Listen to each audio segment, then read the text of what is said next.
Okay, guys. Need to level with you for a minute.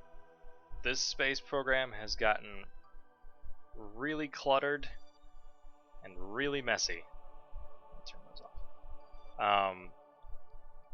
We have a lander here, the Hephaestus 1, which I was working on last episode, but ran out of fuel, and the only way to get it back would be to get out and push it for a whopping 200 meters per second delta V, which was more than I was willing to do. We have a Kerbal stranded on Ike here, and we still have the Artemis 2 roaming around from, I'm assuming, the third episode or so?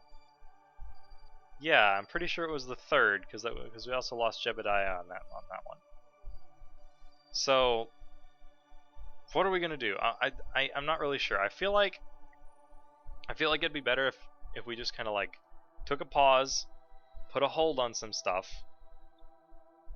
because I do want to go to all these places, but at the same time, the name of the series is Race for Eeloo. So, do I want to just go for broke and use the technology that I have now to send something to Eeloo, preferably a Kerbal, and plant a flag on it? Or do I want to kind of tie up all the loose ends before I do something like that? Or do I want to continue going to each of the places before I do something like that? Because at this point, we still haven't landed anything on Eve itself. We haven't landed anything on Moho, Dress, any of the moons of Jewel, or, Eeloo. So, here's what it looks like to me. If I just kind of tie up all the loose ends and then go for Eeloo, it'll probably be another 3 episodes. If I go for Eeloo right now, this will be the finale. If I go to all the rest of these places, we can probably expect maybe another 10 episodes. 8 to 10, something like that. Which would be fun. Don't get me wrong. I like taking my... Like, if we were totally invested in going straight to Eeloo as fast as we could, we would have been done by episode 5. I would have just built something absolutely ridiculously huge, wrapped it all up in struts so that it didn't fall apart, and then sent it off to Eeloo as fast as I could. But I like taking my time. I'm enjoying going to all these places and seeing all these things, especially since I haven't been to absolutely everywhere in this system before. I haven't been to all the moons of Jewel or Eeloo. I've been to Dress. I haven't been to Moho. I think that's it. I think I've been to like Lathe and maybe Paul on in the Jewel system, but I think that's it. So I'm not really sure. Let's just land for this episode. We'll just land a probe on Eve and kind of figure out what we want to do from there. Let's see. Okay, that's not exactly circular, but that's okay. Now we want to burn retrograde, so we're gonna go over here as slow as a snail.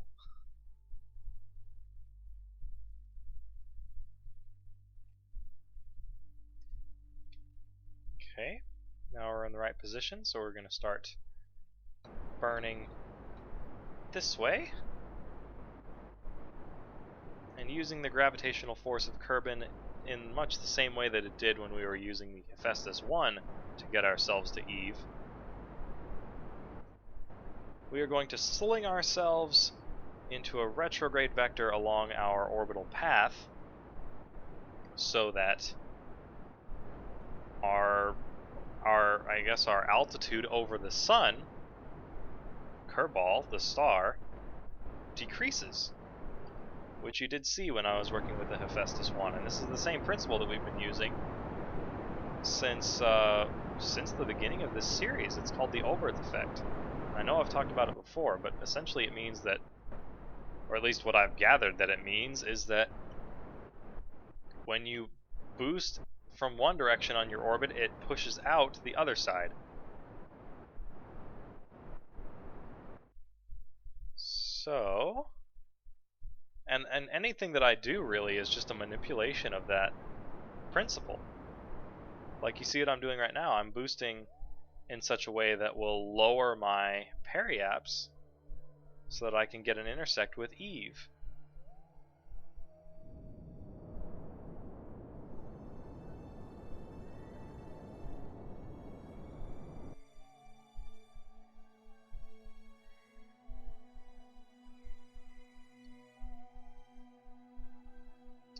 Now I just need to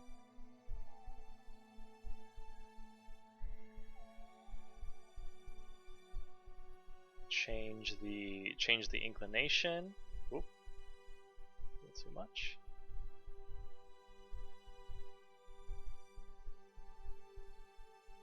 Okay, and now we go to this side.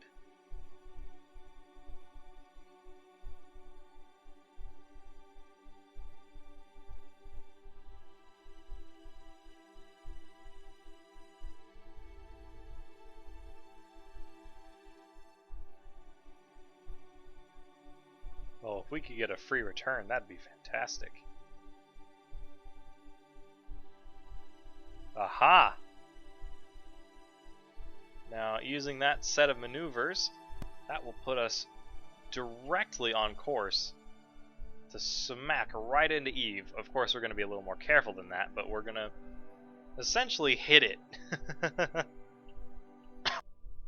Okay.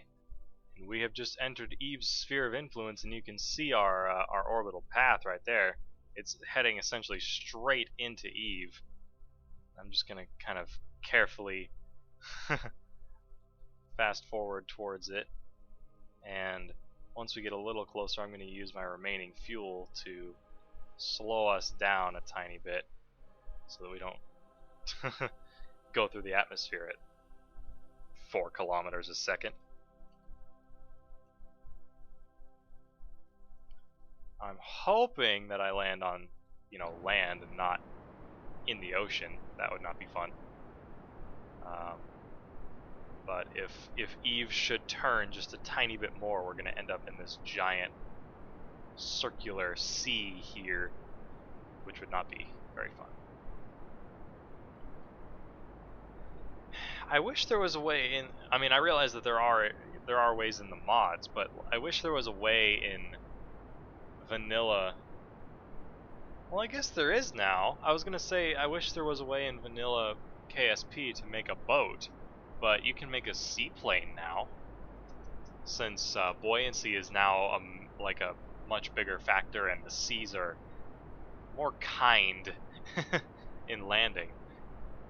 I remember recently I was experimenting in a sandbox game, and I had a plane cockpit hit the ocean at 200 meters per second, and it survived. So it's not nearly as tough as, as ground anymore.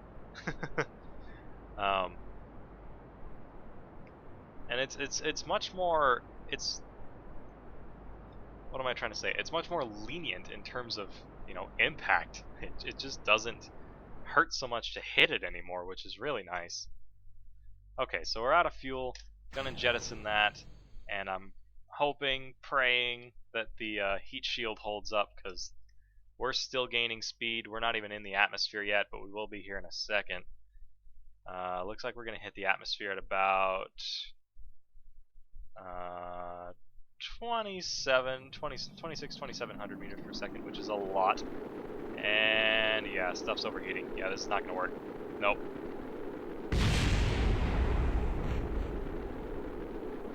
Something exploded. Oh god, the lag is really bad when stuff like this happens. Oh? Is it staying together?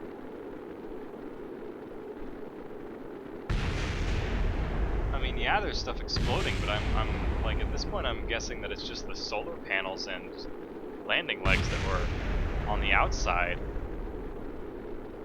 Because we still have our parachutes. We can see on the left side there, on the left sidebar, that the parachutes are still attached. Oh yeah. It just shaved the landing legs and the solar panels on the side clear off. That's all it did. Oh, the parachutes are starting to overheat now. That's not good. That's not good. That's not good. No, please. No, please. No, please.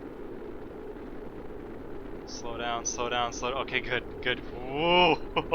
that was very close, but the re-entry effects really started to slow me down. I'm still slowing down very, very rapidly. I'm not even touching my keyboard. I don't want to accidentally hit spacebar and destroy my parachutes after all that.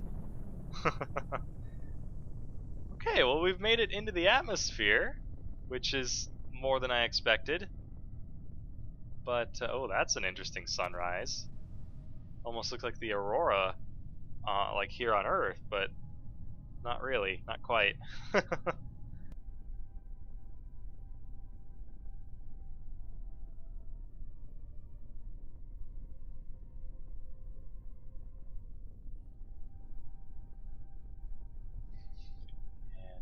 3, 2, 1. There we go. We made it to Eve, and partially intact at that. Which is more than I usually expect when I go to Eve. Eve can be a very unforgiving place, especially for a Kerbal. Let's see, we can do a little bit of science here now. Blood pressure data? Okay, there we go. And seismometer. And Science Bay, Science Junior. Okay, so that's, well, really all the science that we're going to be able to do, just cause, you know, we can't really move from this spot. So I'm going to fast forward a little bit until we're in the sunlight so that, oh, okay, completely missed it. There we go. So that we can, oh wow, that's pretty. That's a lot of purple. That is a lot of purple.